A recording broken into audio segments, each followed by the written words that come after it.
Hello everyone, তো কেমন আছো তোমরা সবাই? আজকে যে মিনি ব্লগটা তোমাদের সাথে শেয়ার করছি, এটা ছিল আমার হসপিটাল ইন্টার্নশিপের প্রথম দিন। তো রেডি হয়ে বেরিয়ে টোটো করে চলে গেলাম সোদপুর স্টেশন, আর সেখান থেকে ট্রেনে করে চলে আসলাম ব্যারাকপুর। আর এই যে ব্যারাকপুর এসে আমার রিমার সাথেও দেখা হয়ে গেছে, মানে আমরা একই ট্রেনে উঠেছিলাম কিন্তু ও খড়দা থেকে উঠেছে। তারপর চলে আসলাম গ্যালাক্সি মাল্টি স্পেশালিটি হসপিটাল। সেখানে জিএম স্যারের সাথে কথা বলার পর উনি আমাদের গ্যালাক্সি সুপার ফ্যাসিলিটি হসপিটালে পাঠালেন।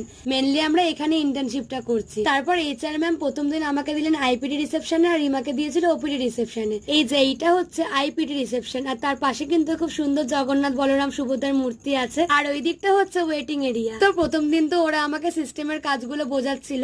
তারপর লাঞ্চের জন্য রিমাকে ডাকতে গেছিলাম, আর একটু আগে যে ভিডিওটা দেখলে ওটা ছিল ওপিডি রিসেপশন।